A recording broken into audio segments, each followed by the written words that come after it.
So this is where a missile landed in the Choo-Choo Depot in the ukulele. And I won't use too much more coded language, because most of the stuff I'm going to talk about is just fine. No, we don't want to play any solitaire. Thanks. So there's quite a few of my viewers that don't need me to say a word. They can already see what I'm about to say. They already know all of the things that I'm about to say regarding this image. And I'm going to primarily focus on these 4 cars. They all have their hood up. But before I go into this, I'd like to say to those viewers that know what I'm about to say, because as a pattern-seeking primate, you've been paying attention long enough that you can see all the patterns as well. Congratulations, you got your degree in plasmology from Snyder University. I gave my boss a shitty answer the other day when he asked, "What do you do for fun?" I said, "Oh, a little this, little that." Later on, I had him in the car alone because at that time, his nephew, that's only 22 years old, was in the truck. But when we were alone in the buggy, I told him about that shitty answer I gave you. I told him a little bit. I told him I got a 4-year degree in plasmology. I explained to him the trees are burning on the inside because something like lightning is coming up out of the ground, and immediately said, "Oh, yeah, I've seen a tree burning all by itself once out in the middle of nowhere. Just all by itself." I think he said it was an aspen or a cedar. I think he said it was a cedar. He's like, just all by itself, sitting there burning. I didn't know whether I should call the services or just wait for it to go out. And he and laughed and chuckled and shrugged his shoulders as he said it. And I went on to tell him a little bit about what I do, cutting the pieces, lacquering them. And I don't tell people. And he said, "Why?" I said, "Because they like to shoot the messenger." He said, "Oh, yeah, I like to tell you you're full of crap and argue with you and stuff." I said, "Yeah, stuff like that, kind of." And then we quickly moved on to another subject. If he wants to, I started out by telling him I was considering doing a little show and tell. And I still am. That's another story. My point was the 4-year degree in plasmology that I spoke of to my boss just the other day, because there was one of these fires right across the street from my work, and he saw it on the same day and made note of it. This is the burn signature of these types of plasma fires that I've been studying for 4 years and bringing home the artifacts and cleaning them up and lacquering them. Don't mind the coffee pot gurgling there. These are the remnants from a roadside car fire, and in the last summer, I was stopping at these roadside car fire remnants, showing you that on the road where cars burned, I can show you the plasma fire signature.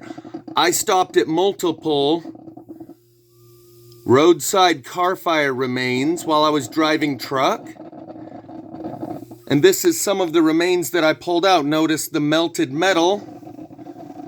Only place this stick is burned is where the melted metal wrapped around it here, and where the melted metal wrapped around it here. And all the smaller twigs that are embedded within the molten metal as it cooled and dried means this car, and I'll include the video in the description, where I stopped on the side of the road and saw the remains of a car fire. This is the bumper of a trailer. That's the melted metal that came off of it. How can you get such a difference in heat from there to there? So I've been also showing screenshots from other people's videos where we've identified this pattern that the energy draws to the densest. So my point here is I'll put the video link in the description from where this piece came from, and show you that not only is there obvious plasma fire evidence there on the metal, but also on the trees that surround this car that was on the side of the road, or a trailer, boat trailer, jet skis, whatever it was, and a half circle around where the car was on the side of the road. The trees had all the plasma burn signature. burned up one side. I'm going to show you some of these burn signatures where on the trees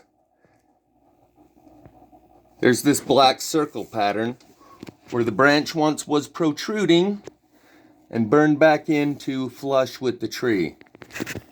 There's a few of these in this video.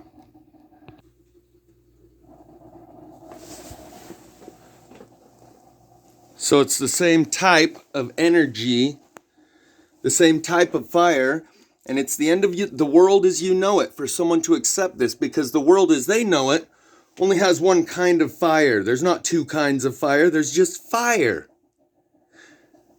And so the implications of this are such great magnitude, it means the institutions of the news media, educational institutions, colleges, where's their plasmology department? Why am I the only one doing it?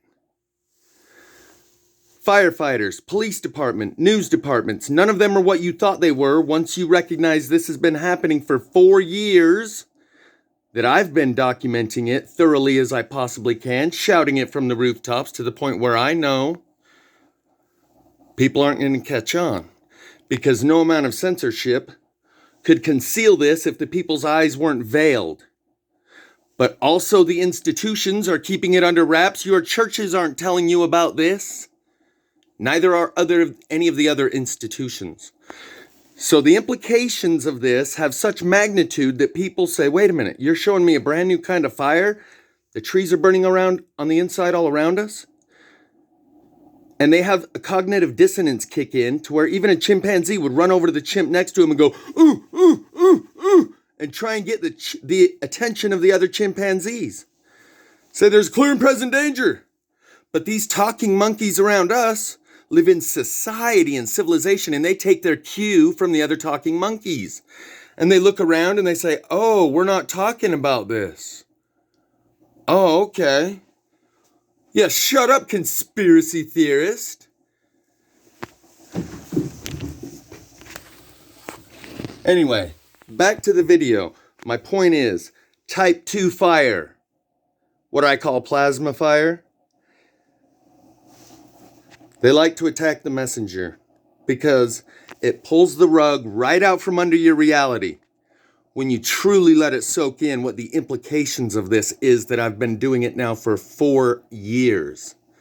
This is the reason for all of the distractions. And as I've said before, I don't believe it's all directed, but there are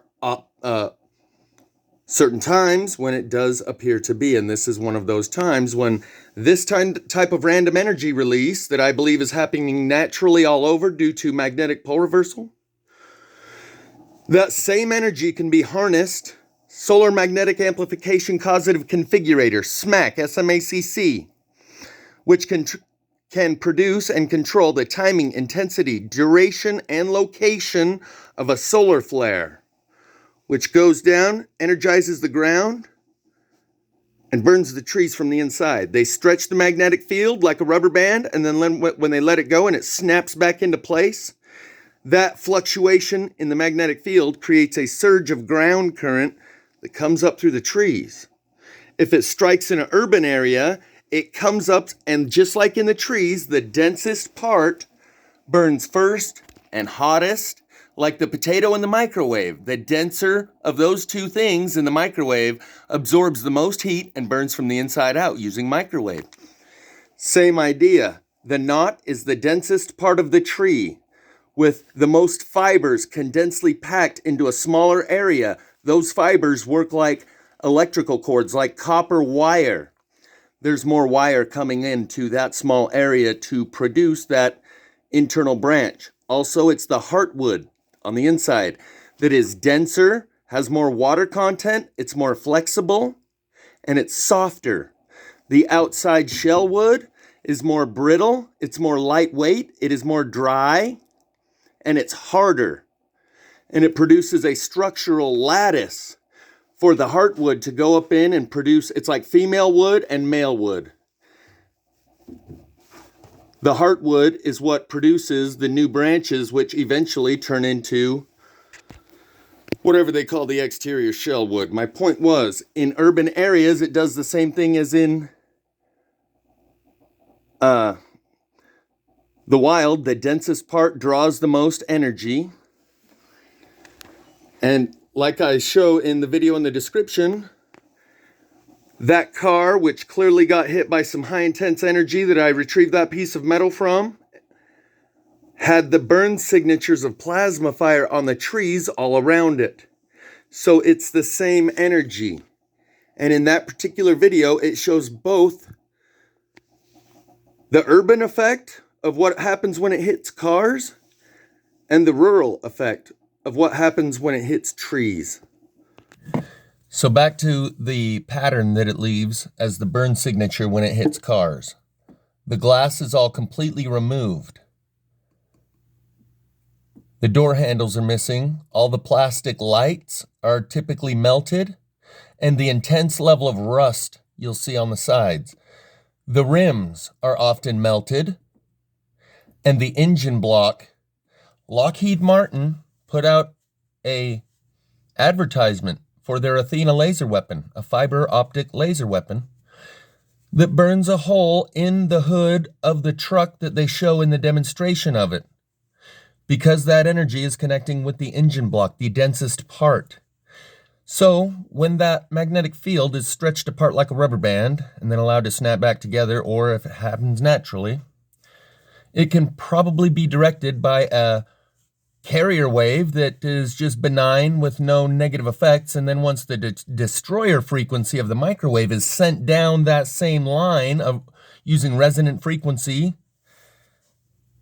it hits its target. Even so specific as I put out a video not too long ago showing a guy with smoke rolling out of his eye sockets. So that energy can be directed. But for the most part, what we're seeing happening around us with the fires, I believe isn't directed, because it pops up in so many random places upon my journeys throughout 9 different states. If anything, they're typically directing it away from urban areas and out into the unpopulated areas on a general basis. But on certain times, they do otherwise. So all of these cars have their hood blown clear up to the windshield, as if the energy not only melted the engine block, but made an explosion under the hood of each of these cars that were supposedly hit with a missile, but the outside of them are not even dented. These are all the plasma fire signatures I've been pointing out for 4 years now, and this is when it pays off in dividends, and I hope it helps, because to the average person, they're like, oh, no, it's war, the poor Ukrainians and all that.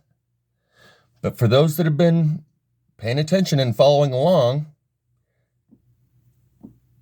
you can see it. The original video is in the description. Take your own screenshots and zoom in on them for greater clarity. But all 4 of these are missing what appears to be the engine block. I'm not sure about this one. Maybe it was an engine in the rear of the car. I know we'll be able to see a couple of these from the other side. That may be them. But I want you to remember something in this video lineup where you see all 4 cars right there. Down here you see a red car. I want you to remember that red car, because there's another camera position from like this. This is where the camera is located, and it's looking down this direction past that red car where the missile hit, which is right where these 4 cars are. This is the thumbnail photo that they use for this new news broadcast from California that I'm about to go over. Imagine the heartstrings being pulled by the average, upon the average normie who sees this and goes, and can't see that there's something very different going on than what they're being shown. The level of Ganda with this little bloody unicorn is through the roof. And that's just the tip of the iceberg.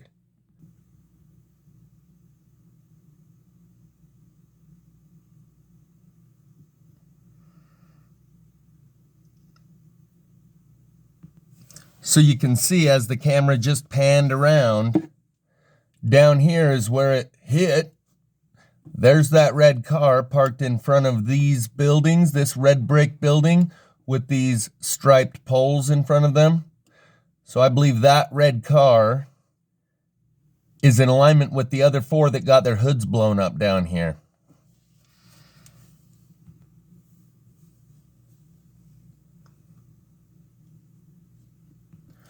So we're going to take some closer looks at these. These are 2 from the back that you can also see in that lineup from the front. Their hoods are both blown up. This one's hood's up, this one's hood's up. And you can see because one is angled in at the front towards the other that's straight, you'll recognize these when you're looking at them from the front.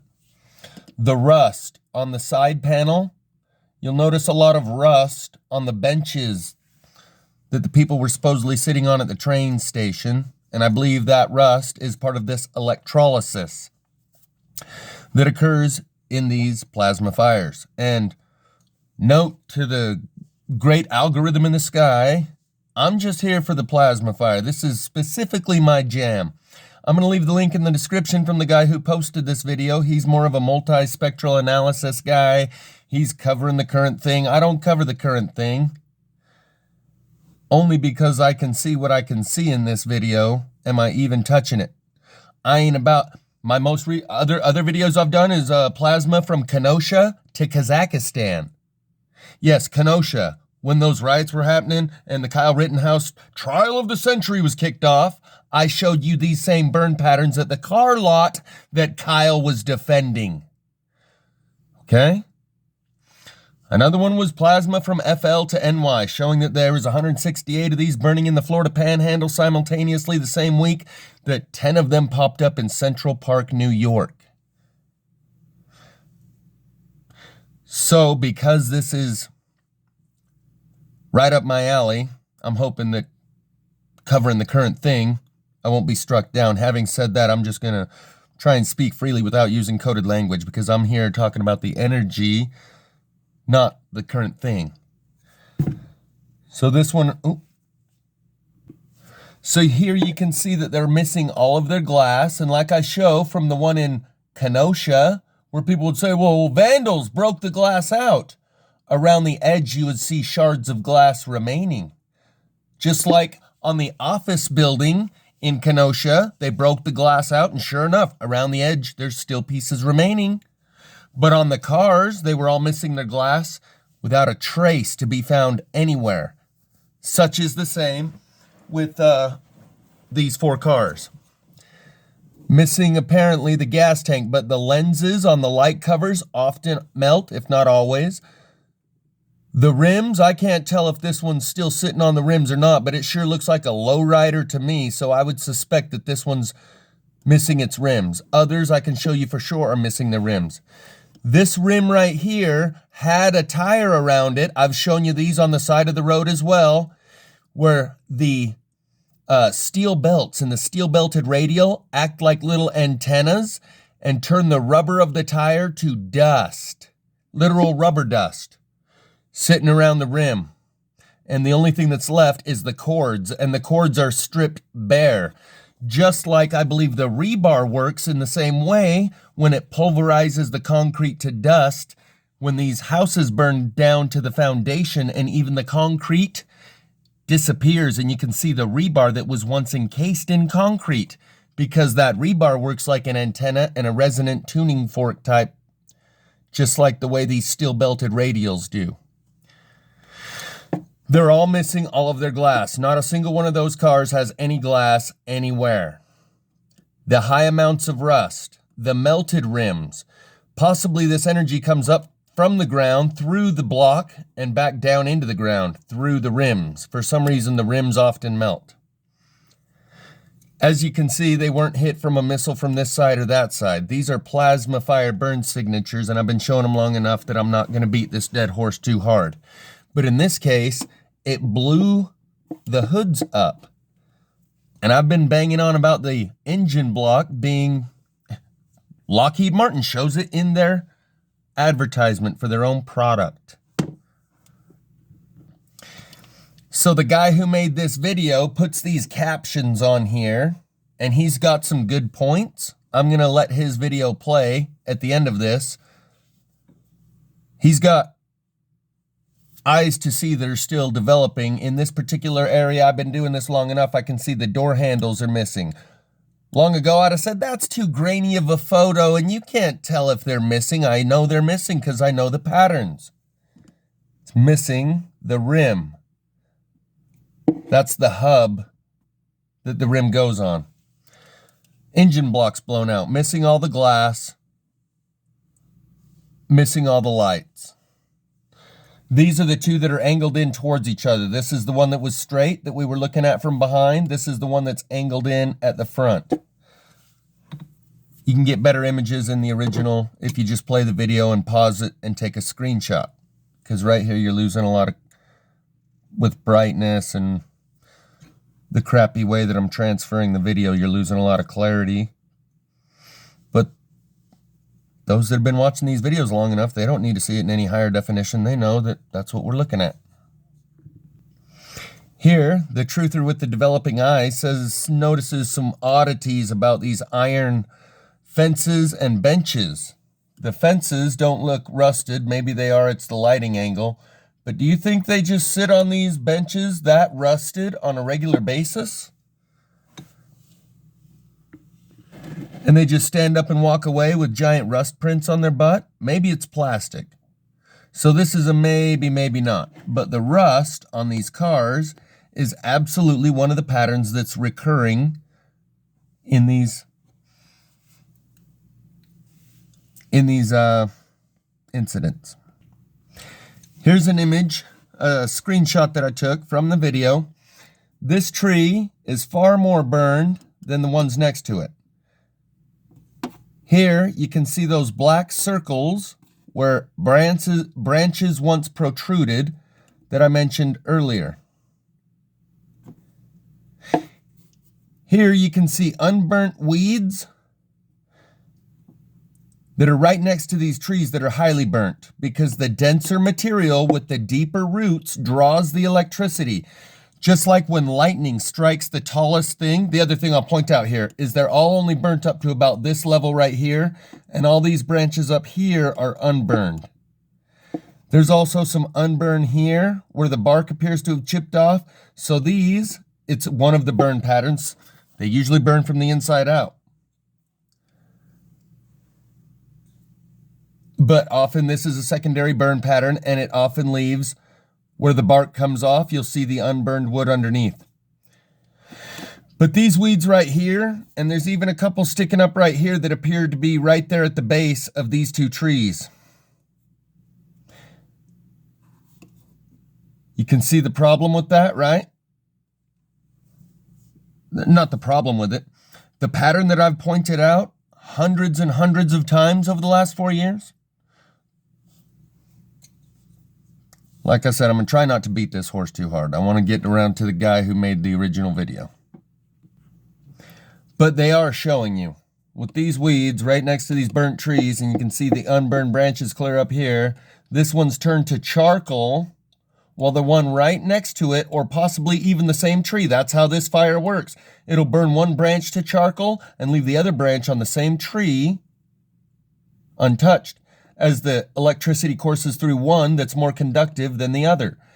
So the microwave energies will burn these logs on the ground even if they're not plugged in through the root system. The highly dense log will be burning from the inside, charcoal, down to dust even, with leaves and weeds right next to it. Much more flammable material. As you know from cutting wood and burning wood, the knot is the hardest, densest part, which makes it the hardest to cut and the hardest to burn. But in these fires, it's the opposite. And just like a lightning rod sticks up in the air, and the tallest thing supposedly gets hit by lightning that's coming down from above, so it is when it's coming up from below. The tree with the deepest roots gets hit first, unless it hits in an urban area. Then it hits the even more conductive material of the rebar in the foundation and grounding rods. that are grounded into the ground, and leaves the trees standing in between the houses, because the houses themselves are far more conductive. So just like in the trees, it'll find one tree limb that's slightly more conductive to electricity than the other, or the core wood is more conductive to electricity than the outer shell wood, so it'll literally course through the tree, burning the inside out, leaving the outside. Or burning one branch and leaving the other, because this one's slightly more conductive. So in the cities, it will burn the houses to the foundation and leave the trees, because the houses are more conductive. But when there is no houses in the local area where this energy is coming up, it chooses the most conductive thing that it can find, which is the tap root. These trees have one root that goes straight down, deeper than all the other roots. It's like an anchor, and it keeps the tree from tipping over. All the other roots are smaller feeler roots that spread out in all directions for nutrients and moisture.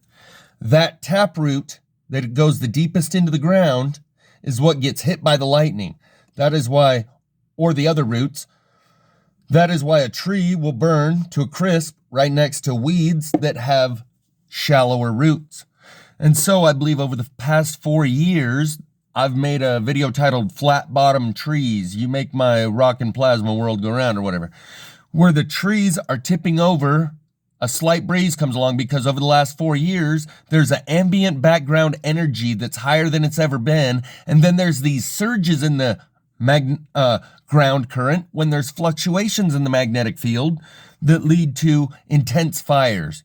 But during a normal, the magnetic field is weakening, so there's an ambient ground current that the trees are absorbing through the roots. And so survival of the fittest over the last few years has meant recoil your roots up toward the surface so you're not drawing as much of this electrical charge on a regular basis. So they do that, and then a wind comes up and it blows them over. Anyway, back to the Plaz over there in the ukulele. Here's a better shot, and that's why I'm pretty sure these are actually metal chairs that are highly rusted. And if I had any money to bet on it, I'd say those weren't rusted before the missile hit.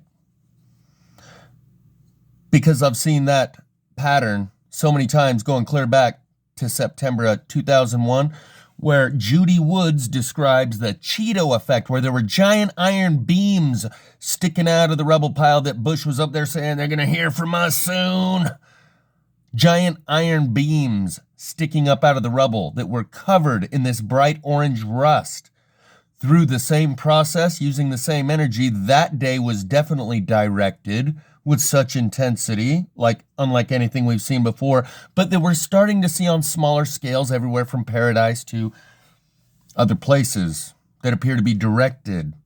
Most of what I've learned about this energy, this new kind of fire,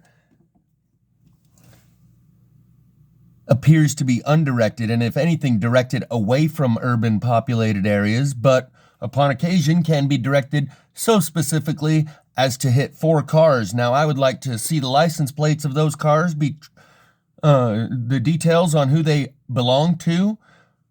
Good chance they weren't just regular average Joes, but that might give us a clue as to how specific this operation really is. If we found out that those 4 cars belonged to some somebodies. This is the missile that supposedly hit, and in the news broadcast, you'll hear them say that the words written on the side say, "for the children," and they keep trying to reference how they're really just getting all the children and the women at the maternity wards and the kindergartens and the daycares. Oh. But if, as we've discussed in recent videos, you were going to stage war to cover for other phenomenon that are happening, you'd have to have stuff like this on hand and drag it out and drop it there with a forklift, which is what appears to have happened here. As you'll see in a video that demonstrates what one of these does when it hits, you'll know that this didn't come from the sky.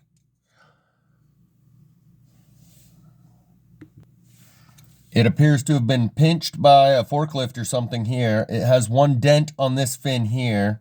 The nose cone appears to be in pretty good condition, if you know what I mean. Does that look like it fell from the sky?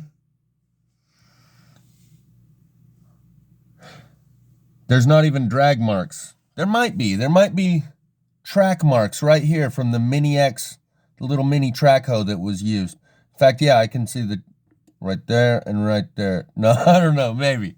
It really could be.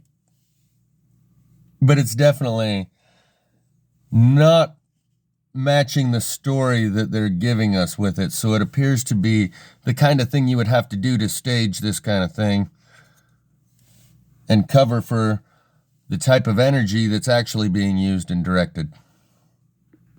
Here they show them walking through the forest where you can see the same pattern. They're all just burnt right on the outside. There's some more bark falling off these back here. And this appears to be an unburned branch protruding from here. There's some more bark falling off right there. What was all of this hit by? More missiles? Yeah? Missiles, aye? Here they've walked forward another pace or two. You can see more of the same pattern where the bark has fallen off, but the outside bark has been sizzled to a crisp on all of these trees. But probably most of them only up to this level, and they've got unburned branches above.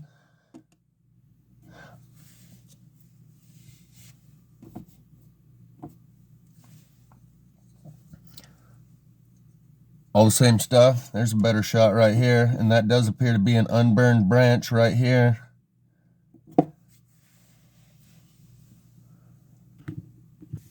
And then after you watch this video, go back and notice the crawler along the bottom.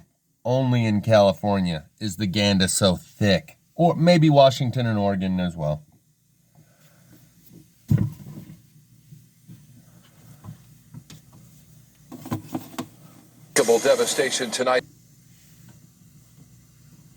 Devastation tonight in Ukraine after a powerful missile struck a train station where hundreds of women, children, and elderly citizens were trying to escape the war. At least 50 innocent civilians were killed, nearly 100 wounded. 5 children are among the dead. It is an attack that has drawn global outrage in what Ukrainian president called an evil that has no limits. KTLA's Pedro Rivera joins us with more from the KTLA newsroom. Pedro? During the last 7 weeks, we've seen it all coming out of Ukraine. Schools bombed, residential buildings targeted, and maternity wards destroyed. But these images coming out of eastern Ukraine Friday may be the most punishing blow delivered by the Russians. A train station packed with civilians targeted, killing dozens. I do want to warn you that some of the video is graphic. This train station was an evacuation center for citizens fleeing the violence in eastern Ukraine. Video from days ago shows hundreds of people lining up to leave ahead of an expected Russian attack. On Friday, that attack came. Blood-soaked teddy bears and luggage are leftover remnants of Russia's latest brutality. Ukrainian officials report 50 people were killed and close to 100 were injured after a Russian missile strike on a train station. The Russian words "for the children" painted on a remaining missile. Officials report at least 5 children were among those killed. This is another war crime committed by Russia. Everyone responsible for this will be brought to justice. In an address, Ukrainian President Volodymyr Zelensky accused the Kremlin of purposely targeting civilians. Like mass killings in Bucha, like many other Russian war crimes, the missile strike must become one of the charges at the tribunal. Despite the video, Russian leaders dispute the attack, saying their military do not use those kind of missiles. The Pentagon finds their denial unconvincing. Particularly when the ministry actually announced it, and then when they saw reports of civilian casualties, decided to unannounce it. This was a Russian strike. Days after Russian forces retreated from the Kyiv region, residents in Makariv are combing through the destruction. The mayor of the town reports 132 civilians have lost their lives during the constant bombing. Russian forces have taken losses of their own, leaving many soldiers with a lack of supplies. Troops have been working on retreating north into Belarus and then into Russia. We are beginning to see indications that they are, in fact, working on ways of refitting and resupplying these units. On Thursday, the United Nations General Assembly voted to suspend Russia from its Human Rights Council. Following the attack at the train station in eastern Ukraine, the spokesman for the Secretary General for the UN, Stefan Dujarric, said perpetrators will be held accountable. They are a gross violation of international humanitarian law and international human rights law. The United States has made a commitment to send the necessary help President Zelensky has been asking for in the form of more than 12,000 anti-armor systems and drones. Live in the newsroom, Pedro Vera, KTLA 5 News.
OTR-21 Tachka, also known as Scarab, is a Soviet-origin tactical ballistic missile.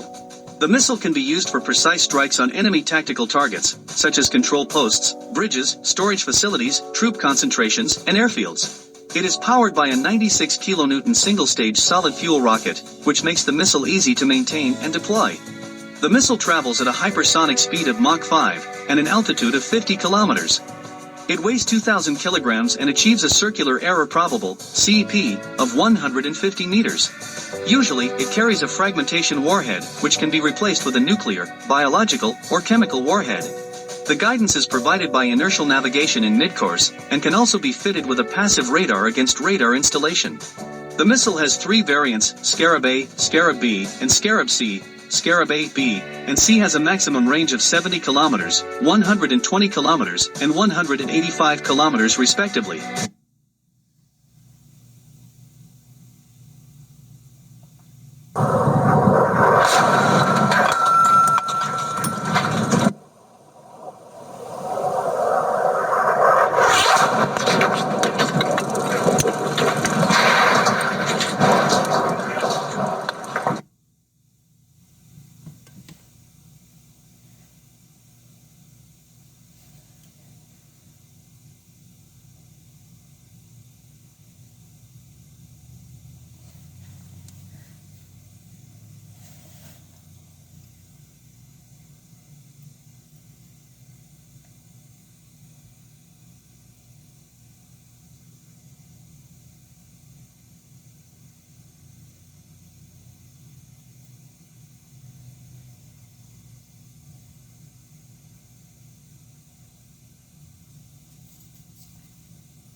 Yeah, everyone wants to be a truther till it's time to do some truther shit. But here's a heartwarming reminder that we're a force to be reckoned with in the culture war, and we're winning hearts and minds, and this is what they're trying to do to... I kind of like it, actually. Here we go. Remember, Mom is a kayak denier, so please don't bring it up. Bring what up? Kayak? Excuse me? Do the research, Todd. Listen to me. Kyack searches hundreds of travel sites to find you great deals on flights, cars, and hotels. They're lying to you. Who's they? Kyack? Open your eyes. Compare hundreds of travel sites at once. Kayak. Search one and